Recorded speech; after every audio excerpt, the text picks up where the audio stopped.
कर्तावे स्तोत्रम प्रभु यीशु मसीह के मीठे और मधुर नाम में फिर एक बार आप सबों का इस यूट्यूब के चैनल पर मैं स्वागत करता हूं। आज के इस भोर के समय में, इस सुंदर और पवित्र समय में जो एक नया दिन परमेश्वर ने मेरे और आपके जीवन में दिया है प्रियो, हम उसके लिए प्रभु का धन्यवाद करें, क्योंकि एक नई विश्वास, एक नई आशा के साथ प्रभु ने आज का यह दिन हमारे जीवन में जोड़ा है। हालेलुया। इससे पहले कि कहीं पर जोर से आवाज हो इस पृथ्वी पर, इससे पहले कि कहीं पर बहुत सारा नाद, बहुत सारी बातों का आवाज सुनाई दे, ये वो समय है जब हम अपने एक नए दिन की शुरुआत कर रहे हैं। और यहाँ पर सबसे पहले इस पृथ्वी पर हम अपने परमेश्वर का धन्यवाद देते हुए पाए जाते हैं। हालेलुया। भोर के समय में, इस सुबह के समय में आराधना करना मुझे बहुत भाता है। आमीन। सब कुछ आसपास शांत होता है, डिस्टर्ब करने वाला कोई नहीं होता, और ऐसे समय में अपने स्टूडियो में बैठकर प्रभु की आराधना करना, परमेश्वर को मेरे प्रति मेरा ऐसा विश्वास है, मेरा ऐसा मानना है कि जब मैं इस एकांत के समय में प्रभु की महिमा और आराधना करता हूं तो परमेश्वर इसे जरूर ग्रहण करता है। हालेलुया। पिछले कई दिनों से, 3 हफ्तों से अधिक समय हो गया है, हम शत्रु के विषय में सीखते चले जा रहे हैं। अंदाजा लगाइए कि शत्रु के बारे में सीखना कितना जरूरी है। परमेश्वर वचनों को देता चला जा रहा है, हम आगे बढ़ते चले जा रहे हैं। आमीन। Because God wants each one of us to know the strategies of the devil. हम परमेश्वर चाहता है कि हम सब जो प्रभु पर विश्वास करते हैं वो परमेश्वर को और उसकी युक्ति योजनाओं को समझे कि वो कैसे हमसे, क्योंकि जब तक आप उन बातों को समझेंगे नहीं, आप अपने आप को डिफेंड या अपनी सुरक्षा आप लोग नहीं कर पाएंगे। हालेलुया। आज फिर एक बार प्रभु कुछ भेद की बातों को लेकर हमारे मध्य में आए प्रियो, लेकिन इससे पहले कि हम परमेश्वर की वाणी को सुने, उसके पवित्र आत्मा के द्वारा वो स्वर्ग का मन्ना हम ग्रहण करें, क्यों ना हम अपने अध्ययन की शुरुआत परमेश्वर के वचनों को पढ़कर उसका गुणानुवाद करने के द्वारा करें, ताकि परमेश्वर जब हम इन वचनों को पढ़े तो हमारे मुख से निकले हुए शब्दों के अनुसार परमेश्वर हमारे जीवन में कार्य करे। हालेलुया। आज हमने पढ़ने के लिए जो वचन चुने हैं वो पाए जाते हैं नीति वचन, उसका 13 अध्याय उसके 3 से 7 वचन हम पढ़ेंगे। नीति वचन उसका 13 अध्याय उसके 3 से 7 वचन। The book of proverbs chapter 13 versus 3, 4, 5, 6 and 7। मेरा पूरा विश्वास है आपके पवित्र शास्त्र आपके पास में रखे हुए हैं। आइए अपने मुखों के अंगीकार के द्वारा हम इन वचनों को ग्रहण करें।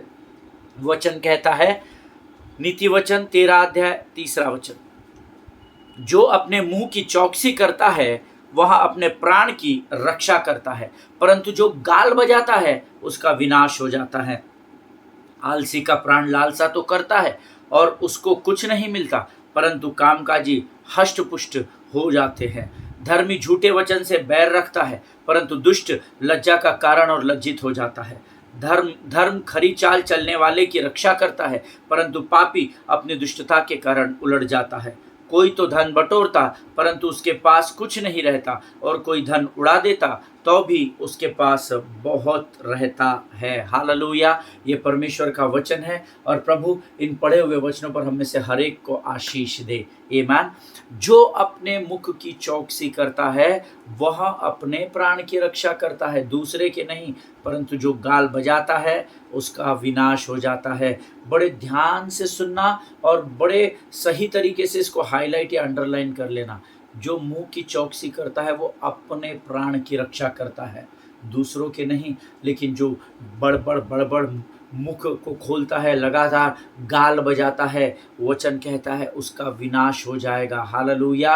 याद रखिएगा इस बात को, ये बहुत इंपॉर्टेंट वचन है। हमको आदत पड़ चुकी है दूसरों के बारे में दुनिया में जाकर इधर उधर गलत बातों को बोलना, लेकिन उससे जिसके लिए आप बोल रहे हैं उसको बिल्कुल भी फर्क नहीं पड़ेगा। लेकिन जो गाल बजाता है वह अपने प्राण के विनाश का कारण स्वयं बनेगा। परमेश्वर आपकी सहायता नहीं करेगा। आपको ऐसा लग रहा है आप दूसरों के प्रति कड़वाहट की बातें, दूसरों के प्रति बैर, ईर्ष्या, निंदा, भेदभाव की बातों को अगर फैला रहे हैं तो इससे उस व्यक्ति का बुरा होगा, बिल्कुल भी नहीं होगा। उसने जो किया है उसका न्याय परमेश्वर उसके साथ करेगा। लेकिन जो आप अपने गालों को बजा रहे हैं, परमेश्वर कहता है उससे तो आपका विनाश हो जाएगा। जिनके सुनने के कान हो वो सुन ले। अगर नुक्ताचीनी में आप लगे हुए हो, दूसरों के विरोध में बुरी बातें फैलाने को, दूसरों के विरोध में बुरी बातें करने में लगे हुए हो, तो आप सचेत रहे। हालेलुया। ये मैं नहीं कह रहा प्रियो, ये परमेश्वर का वचन कह रहा है। Never speak anything about anybody. कभी भी किसी के विषय में क्योंकि न्याय करने का अधिकार आपका नहीं है। आप बातों को तोड़ मरोड़ कर पेश नहीं कर सकते। नहीं, मैं तो सिर्फ आपको बता रहा था पास्टर साहब, बाकी तो वो मुझे नहीं मालूम आगे क्या है, लेकिन मैं चाहता था कि आप इस बात से सचेत रहे, आपको ये बात पता रहे भाई, आपको ये बात पता रहे बहन। नो नो नो, इसको नुक्ताचीनी के अलावा दूसरा कोई भी शब्द नहीं है। आप कितना भी इसको मैनिपुलेट कर ले, इसको दूसरों के, एक व्यक्ति के प्रति दूसरे व्यक्ति के हृदय में कड़वाहट को उत्पन्न करना ही कहा जाता है, और जिसके द्वारा आपका विनाश होगा। इस बात को याद रखिएगा। हालेलुया। आगे वचन कहता है, आलसी का प्राण लालसा तो करता है और उसे कुछ नहीं मिलता, परंतु कामकाजी हष्ट पुष्ट हो जाते हैं। हालेलुया। आलसी को बैठे जगह पर आशीष चाहिए, काम पर जाने की इच्छा नहीं। प्रभु आज चर्च आने की इच्छा नहीं है, प्रभु उस सभा में उस वचन को सुनने का आज मन नहीं कर रहा। प्रभु आज इंडिया पाकिस्तान का मैच है तो मैं आज वचन को ग्रहण नहीं करूंगा, आज मैं मैच देख लेता हूँ। मैं रोज तो आता हूँ ना, वचन ग्रहण करता हूँ, रोज प्रार्थना करता हूँ प्रभु, एक दिन नहीं किया। आलसीपन कहते हैं इसको। हालेलुया। वचन कहता है, आलसी का प्राण लालसा तो करता है परंतु उसको कुछ मिलता नहीं है। आपको अगर ऐसा लगता है कि आपके एक स्थान पर बैठे रहने से आपको परमेश्वर हर आशीष दे देगा, सिर्फ लगातार 24 घंटे प्रार्थना करने से, लगातार एक स्थान पर बैठकर आराधना करने से बहुत कुछ हो, यस, अगर प्रभु की योजना में होगा तो जरूर होगा, लेकिन वचन कहता है एक स्थान पर बैठे रहने से, लालसा करने से कुछ भी नहीं मिलेगा। लेकिन जो कामकाजी है वो केवल आशीषों को प्राप्त नहीं करेगा परंतु वो चुस्त और तंदुरुस्त भी रहेगा। परमेश्वर उसे सामर्थ, शक्ति, बल, बुद्धि और ज्ञान से भी भरेगा, वो हष्ट पुष्ट हो जाएगा। ये प्रभु का वायदा है। आमीन। आगे वचन कहता है, धर्मी झूठे वचन से बैर रखता है परंतु दुष्ट लज्जा का कारण और लज्जित हो जाता है। हालेलुया। धर्मी झूठे वचन से बैर रखता है। देखिए, अगर आप किसी व्यक्ति के बारे में, किसी तीसरे व्यक्ति के बाद दूसरे व्यक्ति के बारे में उसकी जीवन की बातों को तीसरे व्यक्ति को बता रहे हैं तो वचन कहता है, अगर आप धर्मी हैं तो आप इस बताने वाले के साथ सहमत नहीं होंगे। अगर आप धर्मी हैं तो आप इस बताने वाले से सतर्क हो जाएंगे। मुझे जब लोग आते हैं किसी व्यक्ति के विषय में बताते हैं तो मैं उसे सुनता जरूर हूं क्योंकि मैं परमेश्वर का सेवक हूं, लेकिन मैं उसका फायदा नहीं उठाता। लेकिन मैं उन बातों को दूसरे व्यक्ति को जाकर के नहीं बताता हूं। लेकिन प्रभु ने मुझे कहा है, जब कोई आकर तेरे पास अपने हृदय और जीवन की बातों को बताए तो जीवन के अंत तक, तेरे मरने तक तो उन बातों को अपने हृदय में समाये रखना। हालेलुया। उसको जाकर तीसरे को नहीं पास साहब, हम तो उनको आगाह कर रहे थे, नहीं पास साहब, हम तो उनको सचेत कर रहे थे कि देखो भाई ऐसा ऐसा है, बाकी जिसे ना, आप कुछ भी बोल लीजिए, आप कितना भी शब्दों को इधर उधर घुमा लीजिए, उसको कड़वाहट उत्पन्न करना ही कहा जाता है। जिनके सुनने के कान हो वो सुन ले। आमीन। आगे वचन कहता है, धर्मी खरी चाल चलने वाले की रक्षा करता है परंतु पापी अपनी दुष्टता के कारण उलट जाता है। हालेलुया। देखिए, पापी जो है वो चल रहा है अपनी दुष्टता के कारण उलट जाएगा, पर उसके लिए, उसके जीवन की ठोकर के लिए आप कारण मत बनिए। Let God intervene. परमेश्वर को वो कार्य करने दीजिए। परमेश्वर अपने काम को करना बखूबी जानता है। आप ये मत सोचिए कि परमेश्वर के ऑन बिहाफ मैं इसके जीवन में उथल पुथल कर देता हूँ। नहीं नहीं, वो कितना भी दुष्ट हो, वो कितना भी बड़ा पापी हो, उसने कुछ भी क्यों ना किया हो, लेकिन मनुष्यों के पास दूसरे मनुष्य का न्याय करने का अधिकार नहीं है। वचन कहता है, धर्मी खरी धर्म जो है वो खरी चाल चलने वाले की रक्षा करता है। कई लोग मेरे पास आते हैं, भैया 2 नंबर का बिजनेस है इनका, भैया इनके काम करने के तरीके खराब है, इन्होंने तो ऐसा किया है, फिर भी इनके पास रोज धन आता है, हम ईमानदारी से चलते फिर भी हमारे पास धन। अपने आप को जांचना। ईमानदारी से चलते हैं, बोलने से ईमानदारी नहीं आती है आपके, क्योंकि हमने वचन की शुरुआत में पढ़ा है, जो गाल बजाता है ना उसका विनाश हो जाता है। हो सकता है आपकी चाल सही हो सकता है आपने जीवन में कोई पाप न किया हो सकता है आपके जीवन में एकदम परमेश्वर का संबंध सीधा हो, लेकिन ये हो सकता है कि आप गाल बजाने वाली जाति का भाग हो, उससे आपका विनाश हो जाएगा। हालेलुया। आगे वचन कहता है, कोई तो धन बटोरता परंतु उसके पास कुछ नहीं रहता, और कोई धन उड़ा देता है तो भी उसके पास बहुत रहता है। धन पापी जो कमाता है वो, और जो धर्मी कमाता है, इस दोनों पर परमेश्वर, एक ही परमेश्वर की आशीष है। तो आप दूसरों के जीवन में मत झाँकिए, ये क्या करते हैं, ये कैसा करते हैं, अरे इन्होंने तो ऐसा कर दिया, इन्होंने तो वो कर दिया।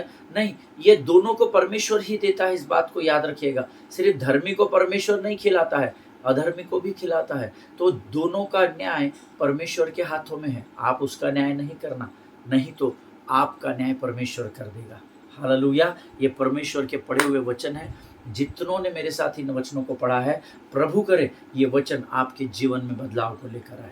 हालेलुया। आइए प्रियो, इस समय हम अपनी आंखों को बंद करेंगे।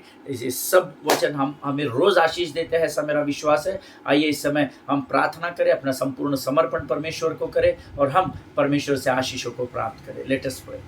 खुदावंद प्रभु यीशु मसीह के मीठे और पवित्र नाम के लिए फिर एक बार हम तुझे धन्यवाद देते हैं राजा।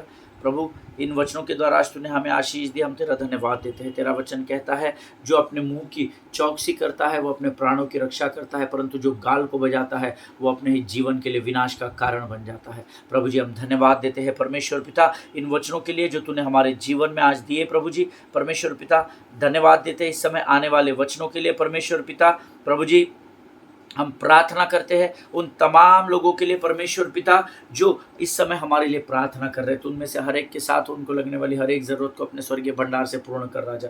प्रभु जी, हम प्रार्थना करते हैं उन तमाम लोगों के लिए जिनकी प्रार्थना की विनतियाँ हमारे पास है राजा। प्रभु, उनमें से हर एक को आशीष दे और तेरी इच्छा और योजनाओं को तो उनके जीवन में पूर्ण कर। प्रभु जी, आने वाला वचन जो हमारे जीवन में बदलाव को लेकर आ रहा है, जो हमारे जीवन में सकारात्मक बदलाव को लेकर आ रहा है, प्रभु उन वचनों को समझने के लिए लगने वाली स्वर्गीय बुद्धि, समझ और ज्ञान से भरकर तैयार कर राजा। प्रभु परमेश्वर पिता, हम प्रार्थना करते हैं हमें बरगलाने वाली, तेरे वचन को सुनने से भटकाने वाली, डिस्ट्रैक्ट करने वाली शत्रु की हर एक युक्तियों का खंडन हम यीशु नासरी के नाम से इसी समय करते हैं राजा। प्रभु, तेरी बरकत हमारे ऊपर बनी रहे, से प्रार्थना करते हैं। अपने आप को यीशु मसीह के लहू में डुबोते हैं और इस विनती को धन्यवाद के साथ यीशु नासरी के नाम से मांगते हैं। सुन और बड़ी दया से ग्रहण कर, आमीन। हालेलुया। फिर एक बार यीशु मसीह के नाम से आप सबों का मैं स्वागत करता हूं। प्रियो, कल हम कुछ अद्भुत बातों को सीख रहे थे। कल मैंने आपसे कहा था कि जब कलीसिया एक साथ मिलकर, एक मन एक चित होकर परमेश्वर की आराधना करती है तो शत्रु को मिर्गी आने लगती है, उसको फिट्स आने लगते हैं, एपिलेप्सी के अटैक्स आने लगते हैं और उसके हाथ पांव टेढ़े हो जाते हैं, मुंह से फेस बहने लगता है। क्यों?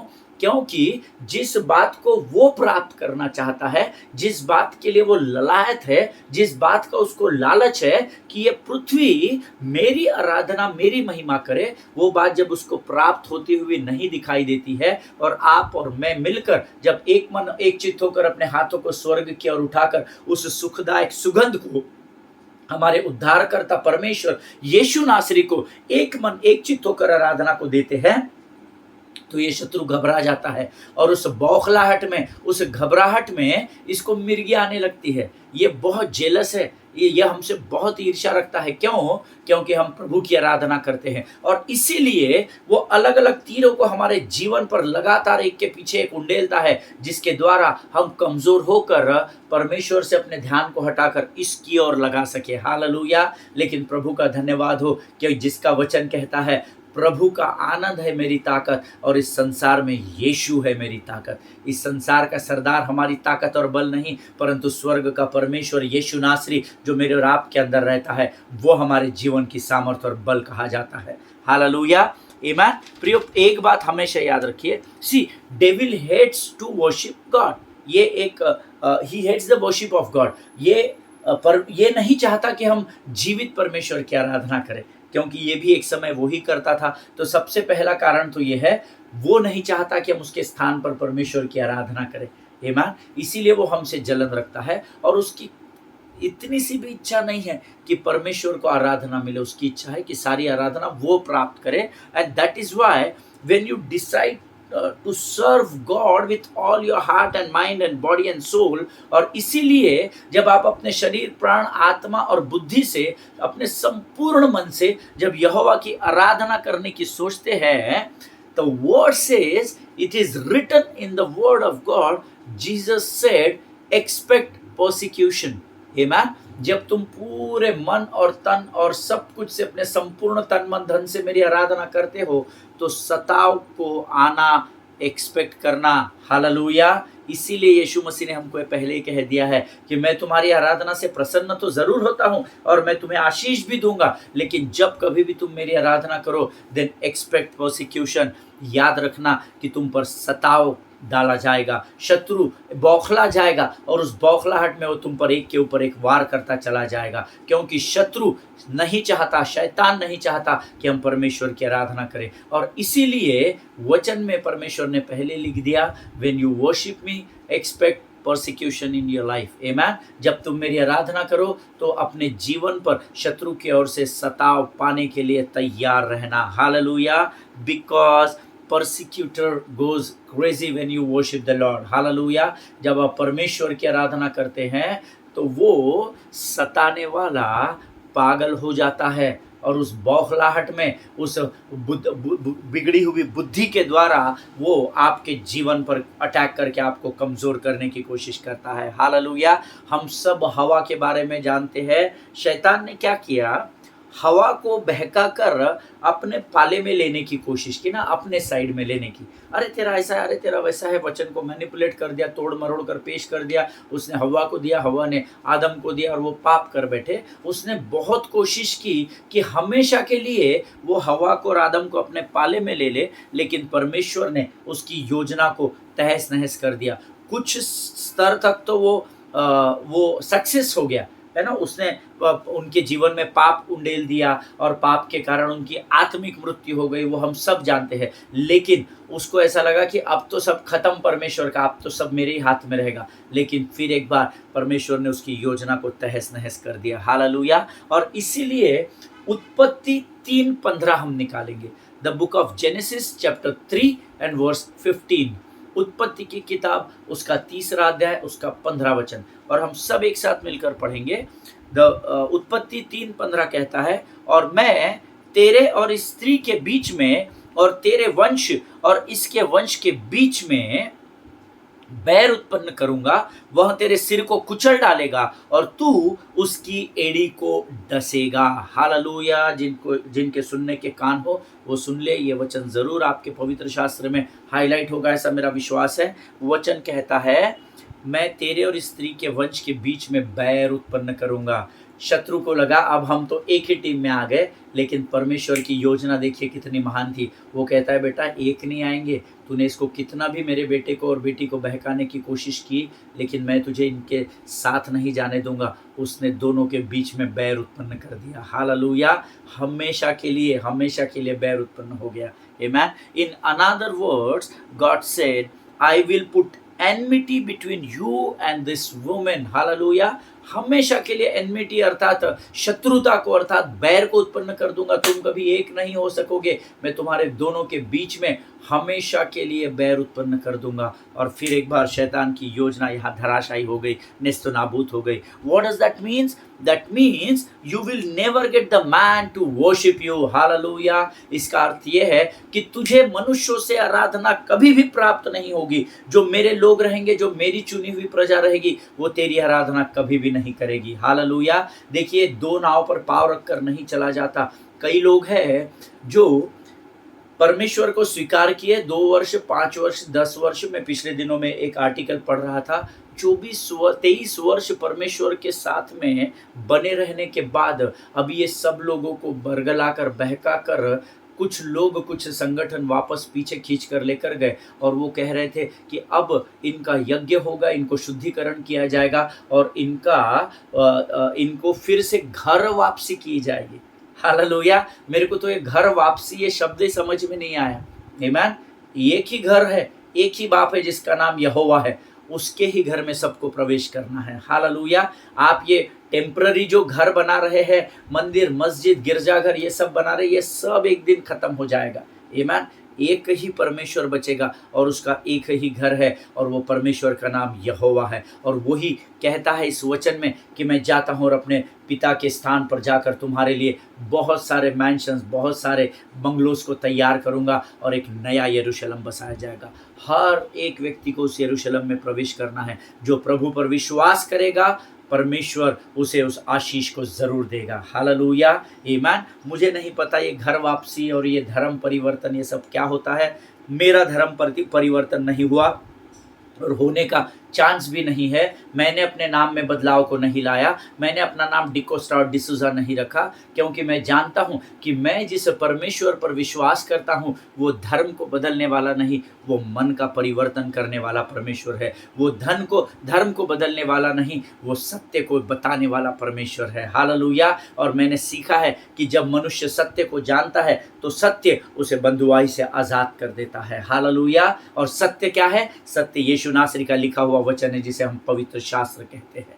आमेन। ऑलवेज रिमेंबर, इस शैतान ने बहुत कोशिश की, आज भी कर रहा है इस पृथ्वी पर, लेकिन मेरे यीशु नासरी का वचन कहता है हर घुटना टिकेगा और हर जुबान यह अंगीकार करेगी कि यीशु ही परमेश्वर है। हालेलुया। आमेन। सो आपका काम सिर्फ सुसमाचार प्रचार करना, आत्माओं को बचाना नहीं है। ये लोग जो आगे बढ़कर यीशु यीशु करके बैकस्लाइड हो जाते हैं ना, इनका भयंकर काम होगा। आमेन। मुझे नहीं पता इनके साथ किस प्रकार से मेरा परमेश्वर न्याय करेगा, लेकिन न्याय होगा जरूर। परमेश्वर ठट्टा में नहीं उड़ाया जाता है। कोई इस पृथ्वी पर किसी को किसी बात के लिए जबरदस्ती नहीं कर सकता है। आमेन। जब तक आप गिव अप न कर दे। आमेन। और आपको गिव अप करने की जरूरत नहीं है। हर बार जब मैं निराश और हताश होता हूँ, हर बार जब शत्रु मुझे 2 कदम पीछे ढकेलने की कोशिश करता है, मैं अपने हाथों को बढ़ाता हूँ और यहोवा मुझे थाम लेता है। हालेलुया। अगर मेरा परमेश्वर आपका परमेश्वर है तो आपको हताश और निराश होने की ज़रूरत नहीं है। शत्रु आप पर हावी नहीं हो सकता, क्योंकि आपके और शत्रु के बीच में परमेश्वर ने हमेशा के लिए एक दरार को रख दिया है। हालेलुया। आमेन। सी, एनमिटी ऐसा शब्द यहाँ पर आया है, that means you will never get the man to worship you. अर्थात शैतान को उसने कहा कि मनुष्य से तुझे आराधना कभी भी प्राप्त नहीं होगी, खासकर वो जो परमेश्वर पर विश्वास करते हैं। Hallelujah. Now enmity does not mean enemy. ठीक है, यहाँ पर हिंदी में सटीक ट्रांसलेशन नहीं आया है। एनमिटी एक बहुत अलग शब्द है, पर बहुत सारे लोग एनमिटी को शत्रुता ही समझते हैं कि हमारा शत्रु है। नहीं, enmity does not mean enemy, but enmity means worse than enemy. It means irreconcilable hostility होता है। जो लोग नोट्स लिखते हैं वो लिख लीजिए ENMITY, enmity। enmity का सटीक ट्रांसलेशन होता है irreconcilable hostility। IRRECONCILABLE, irreconcilable hostility, HOSTILITY। Irreconcilable hostility का अर्थ होता है कभी ना खत्म होने वाली शत्रुता, क्योंकि शत्रुता तो एक बार की खत्म हो जाएगी। 2 देशों में लड़ाई होती है, फिर संधि हो जाती है ना, खत्म हो जाता है। लेकिन एनमिटी डज नॉट मीन शत्रुता, कभी भी न खत्म होने वाली शत्रुता। मीन्स जब तक ये पृथ्वी है तब तक हमारे और शत्रु के बीच में दरार बनी रहेगी। हालेलुया। यीशु के दोबारा आगमन तक शत्रु जब तक सांकलों में 1000 वर्षों के लिए नरक में ढकेला नहीं जाएगा, तब तक ये गैप बनी रहेगी। और परमेश्वर कहता है मेरे लोग तेरी आराधना कभी भी नहीं करेंगे। हालेलुया। आमेन। क्या अद्भुत गैप को परमेश्वर ने डाल दिया है। आमेन। कई बार शत्रु हमें कमजोर करके बहका के पाप में लेकर जाता है, लेकिन यहोवा का धन्यवाद हो, वो वापस हमारे हाथों को थाम कर हमें ज्योति में लेकर आ जाता है। आमेन। क्या what a mighty God we serve, beloved people of God. Amen. अद्भुत परमेश्वर है जिसकी मैं और आप आराधना करते हैं। आप उसको जितना अधिक जानने की कोशिश करेंगे, जितना अधिक इसको समझने की कोशिश करेंगे, उतना अधिक आप इसके प्रेम में बढ़ते जाएंगे। आमेन। मुझे और आपको वचनों को समझना जरूरी है। अगर वचन को समझकर नहीं समझता तो वचन को सुनकर जो वचन को नहीं समझता है, तो मत्ती के किताब में लिखा है जो कुछ उसने सुना है वो भी शैतान निकाल कर चुरा कर लेकर चला जाता है। और इसीलिए हम खाली बर्तन बन जाते हैं। वचन सुन लिया लेकिन समझा नहीं, तो शत्रु आता है, आपके समझने से पहले इसको चुरा कर लेकर चला जाता है। इसीलिए हमारे जीवन में बदलाव नहीं होते हैं। आमीन। देखिए, शैतान जो है, एक बात को आप ध्यान में रखिएगा, ये शैतान जो है ये स्त्रियों से बहुत डरता है। आप कितनी सभाओं में जाते हैं मुझे पता नहीं, आप कितने क्रूसेड और कन्वेंशंस और सेमिनार्स और अभी हम लोग अलग अलग जगहों पर जाते हैं। मैंने 24 वर्ष की सेवकाई में देखा है, किसी भी सभा में आप जाइए, चाहे वो 50 लोगों की सभा हो चाहे वो 5,000 की हो, चाहे वो 1 लाख लोगों की सभा हो। जितनी सभाएं मैंने अब तक बड़े बड़े क्रूसेड्स और कन्वेंशन और छोटे छोटे हाउस चर्चेस भी मैंने जहाँ पर मैं गया हूँ, मैंने देखा है पुरुषों से स्त्रियों की संख्या बहुत अधिक होती है। पुरुषों से स्त्रियों की संख्या बहुत अधिक होती है। हर बार जब आप देखेंगे तो आपको स्त्रियां ही दिखेगी, पुरुष नहीं दिखेंगे। पुरुषों की संख्या कम होती है, स्त्रियों की संख्या बहुत अधिक होती है। और शत्रु इस बात से बड़ी जलन रखता है। क्यों? क्योंकि शत्रु स्त्रियों से बहुत डरता है। हालेलुया! यकीन मानिए मेरी बात का, शैतान जो है वो बहनों से, माताओं से, बेटियों से बहुत डरता है। शत्रु शैतान से शैतान जो है वो स्त्रियों से बहुत डरता है। Women is the main reason of devil's destruction. Always remember this. स्त्री ही उसके नुकसान का कारण है, उसके डिस्ट्रक्शन का, उसके विध्वंस का जो कारण है, उसके गिराए जाने का जो कारण है ना। शत्रु को ऊंचा नहीं उठने दे रहे हैं। शत्रु ऊंचा क्यों नहीं हो पा रहा है? उसका कारण स्त्री है। हालेलुया! इसलिए वो स्त्रियों से बहुत डरता है। इस बात को याद रखिएगा मेरी बहनों। आपके प्रार्थना में बहुत सामर्थ है। आपसे शत्रु बहुत डरता है, इस बात को याद रखिएगा। And why? क्यों वो आपसे डरता है? Because it was not a man who had a baby. Amen. क्यों? क्योंकि पुरुष एक बालक को जन्म नहीं दे सकता। यह अधिकार परमेश्वर ने स्त्री के पास रखा है। हालेलुया! और जो बालक आपके गर्भ से उत्पन्न होता है, जब वो एक याजक बनता है, जब वो एक सेवक बनता है, जब वो आप परमेश्वर का आराधक बनता है, तो वो शत्रु के लिए खतरे की घंटी बज जाता है। लेकिन जड़ कौन है? जड़ एक स्त्री है जो उस बालक को जन्म देती है। हालेलुया! इसीलिए शैतान स्त्रियों से बहुत अधिक डरता है। हालेलुया! इसीलिए वो कई स्त्रियों के कोख को बंद रख देता है। इसीलिए कई स्त्रियों के कोख के ऊपर वो श्राप डाल देता है। लेकिन धन्यवाद हो उस परमेश्वर का जिसकी मैं आराधना करता हूँ, जो कहता है ना तो इज़राइल में किसी स्त्री का गर्भ गिरेगा, ना तो कोई स्त्री कभी बांझ होने पाएगी। Hallelujah! Receive this word in the name of Jesus. Amen. जो बहनें जिनकी कोख बंद है, इस वचन को रोज अंगीकार करना। मैं आपसे वायदा करता हूँ, परमेश्वर आपकी कोख को खोलने में सक्षम परमेश्वर है। हालेलुया! फिर से एक बार बताता हूँ, स्त्रियों से शत्रु बहुत डरता है क्योंकि उसके डिस्ट्रक्शन का मेन रीज़न एक स्त्री है। वो इसलिए है क्योंकि वो ही है जो अपने गर्भ से एक बालक को जन्म देती है। हालेलुया! आमेन। प्रभु इस बात को समझने में आपकी सहायता करे। स्त्री जो है वो शैतान के लिए एक बहुत बड़ी समस्या है। And that's why Jesus established the church as a woman. Hallelujah! और इसीलिए परमेश्वर ने कलीसिया को बेटा नहीं कहा, कलीसिया को उसने पिता नहीं कहा, कलीसिया को उसने चाचा भतीजा नहीं कहा, कलीसिया को उसने दुल्हन अर्थात स्त्री कहा है।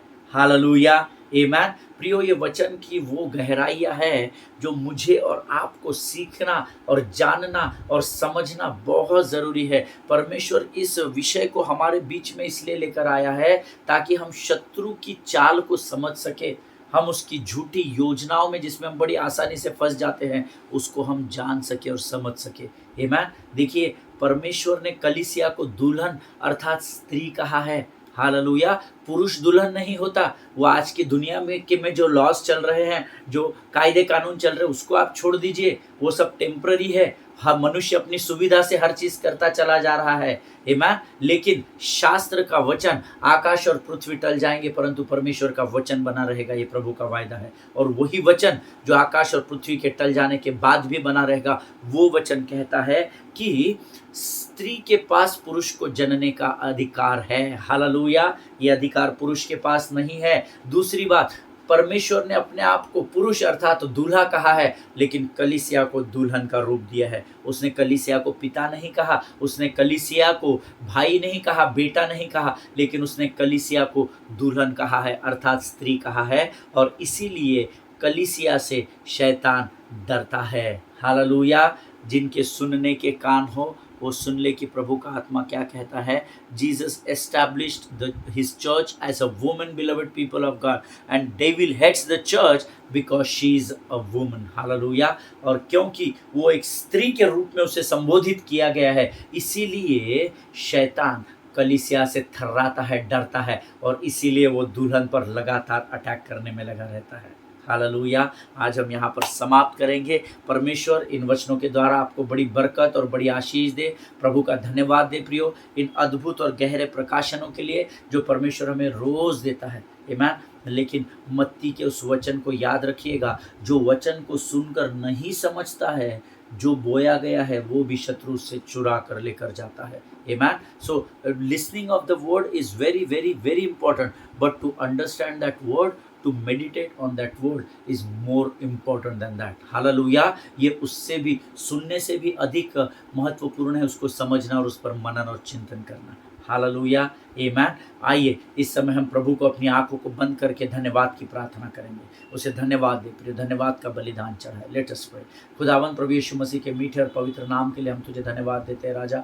प्रभु जी हम धन्यवाद देते हैं परमेश्वर पिता उन तमाम आशीषों के लिए जो तूने हमारे जीवन में दी है। आज के इन अद्भुत प्रकाशनों के लिए धन्यवाद देते हैं राजा। एक नई बात को तूने हम पर प्रकट किया परमेश्वर पिता। प्रभु जी सचमुच तू किसी मनुष्य का कर्जदार नहीं है, तू दिन प्रतिदिन हमें वचन सुनाता है, सिखाता है और समझाता है राजा। हमें इतनी सामर्थ, बल, समझ, बुद्धि और ज्ञान दे कि हम तेरे वचन के समझने वाले और उस पर चलने वाले हो सके राजा। प्रभु मैं इस समय प्रार्थना करता हूँ मेरे लोगों के लिए जो इस समय इस वचन को सुन रहे हैं, इनके रुके हुए कामों में तू इन्हें सफलता दे परमेश्वर पिता। शत्रु के हर एक युक्ति योजनाओं को हम अपने जीवन के कार्यों से खदेड़ते हैं यीशु नासरी के नाम से राजा। अपने आप को यीशु मसीह के लहू में डुबोते हैं और इस प्रार्थना को धन्यवाद के साथ यीशु नासरी के मीठे और पवित्र नाम में मांगते हैं। सुनिए और बड़ी दया से ग्रहण कीजिए। आमीन आमीन। हालेलुया। परमेश्वर आप सबों को इन वचनों के द्वारा आशीष दे। अगर आपने आशीष पाई है तो ज़रूर कमेंट बॉक्स में लिखिएगा, अपनी गवाहियों को लोगों तक पहुंचाइएगा, सुसमाचार लोगों तक पहुंचाइएगा, क्योंकि हम अंतिम क्षणों में जीवन जी रहे हैं। आमीन। सभी को जय मसीह की। God bless you all. एक दूसरे के लिए प्रार्थना करते रहे, अपने पासवानों के लिए, उनके परिवारों के लिए ज़रूर प्रार्थना करें। हम कल एक बार फिर मिलेंगे, तब तक स्वस्थ रहे, सुरक्षित रहे। सभी को जय मसीह की। God bless you.